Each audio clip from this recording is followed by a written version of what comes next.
Apa itu skema Ponzi dan bagaimana cara kerjanya? Check this out.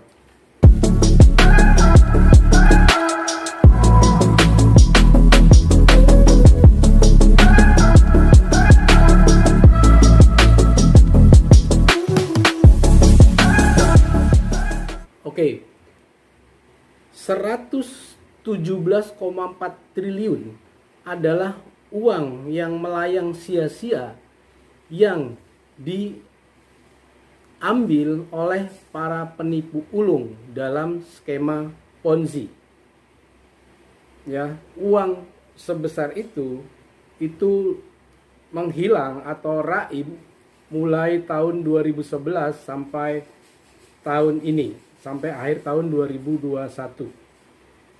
Nah, uang sebanyak itu kalau kita breakdown ya, per tahunnya itu hilang sekitar 10 triliun lebih. Ya, karena dalam 10 tahun ini totalnya adalah 117,4 triliun. Itu uang yang menguap sia-sia atau hilang sia-sia. Dan itu adalah uang dari ribuan orang di Indonesia yang tertipu oleh skema Ponzi atau investasi bodong. Nah, skema Ponzi itu sendiri apa sih?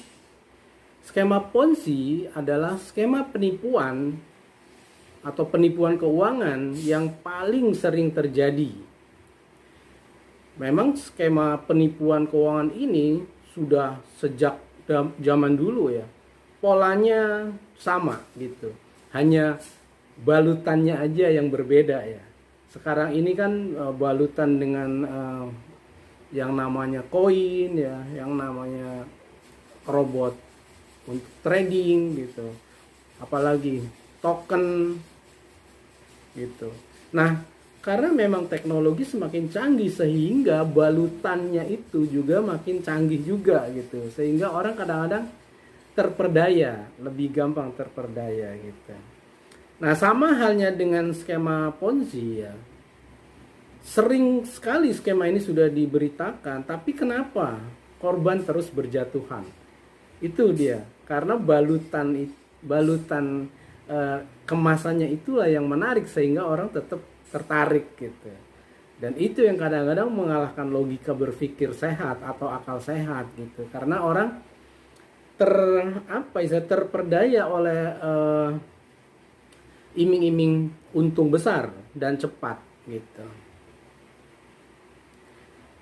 Nah, sebelum kita melangkah lebih jauh bagaimana cara kerjanya ya, kita kenalan dulu nih sama penciptanya ya, skema Ponzi.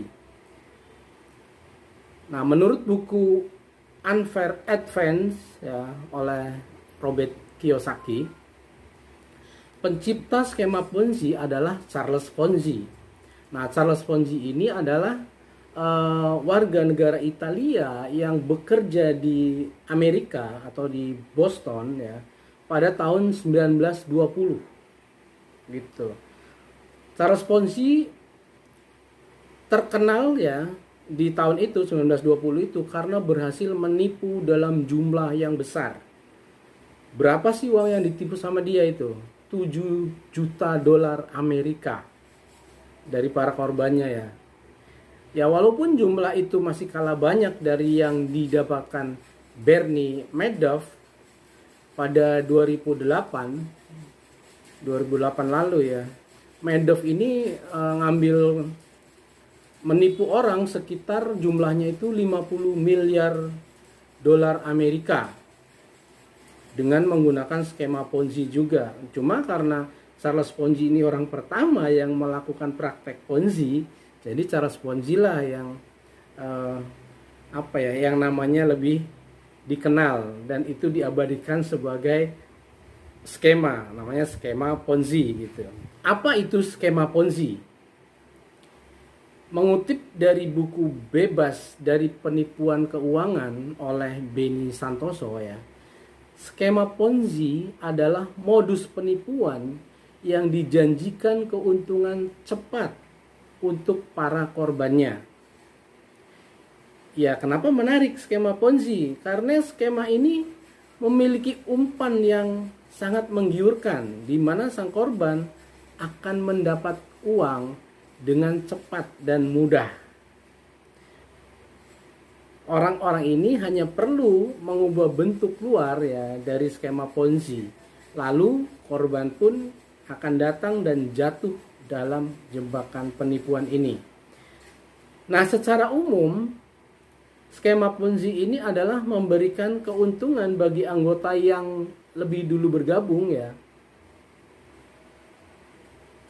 Di mana keuntungan tersebut sebenarnya diambil dari anggota yang baru bergabung. Jadi gini, saya ikut nih, ada perusahaan A misalnya. Ketika saya bayar ya ke perusahaan A, itu kan berarti uang saya yang saya berikan ke perusahaan A itu, yang investasi bodong itu, uangnya kan dipakai.